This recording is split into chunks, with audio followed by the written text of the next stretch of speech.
Сәлем қыздар, бүгін сіздерге қонақты таң қалдыратын ерекше салаттың рецептісімен бөлісемін. Шынымен қонақтардың барлығына ұнады. Ең алдымен осылай салат жапырақтарын қолымызбен үзіп-үзіп, жеуге ыңғайлы болатындай етіп, бөліктерге бөлеміз.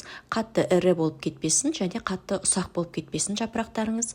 Одан кейін осындай ысталған тауық етін аламыз. Бір аяғы бізге жетеді. Барлығын сүйектерінен ажыратып аламыз, сосын 4 бұрышты етіп тураймыз. Қыздар, қонақ келгенде қандай салат жасаймын деген ой болатын болса, менің каналыма тіркеліп алыңыздар. Қонақ дастарханға ұсынатын көптеген салаттардың рецептісі бар. Қыздар, қазақша каналдың дамуына өзіңіздің үлесіңізді қоса отырып, міндетті түрде парақшама тіркеліп алыңыз, және менің парақшамда күнделікті тағамдардың ерекше түрлері бар. Одан кейін орташа көлемдегі сырды пайдаланамыз. Бұл жерде 300 граммдай сыр шығады. Барлығын 4 бұрышты етіп турап аламыз. Қатты майдалап, ұсақтап жіберудің қажеті жоқ. Орташа көлемде болғаны дұрыс. Дастарханға тұрған кезде де түрі әдемі болып көрінетін болады.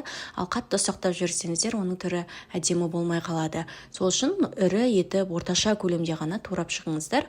Одан кейін осындай банкадағы ананасты саласыздар. Оны да 4 бұрышты етіп кесіп аламыз. Қыздар, ананастың осындай кішкентай банкадағы түрі жарайды, жетеді осы бір салатқа, біздің үлкенін алып қажет емес.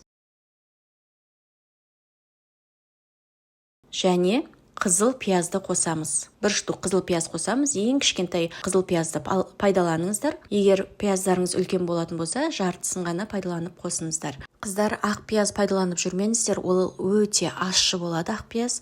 Егер бұндай қызыл пияз болмайтын болса, қоспай-ақ қойыңыздар. Одан кейін 170 граммдық майонезді пайдаландым, барлығын қосып жібердім. Осылай жақсылап барлығын бір араластырып аламыз. Тұз, ештеңке салып қажет емес. Тұз, бұрыш, ештеңке салып қажет емес.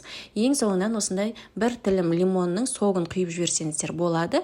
Барлығын жақсылап бір араластырып аламыз. Біздің майонезіміз жапырақтардың барлығына сіңуі қажет. Одан кейін дастарханға ұсына беріңіздер.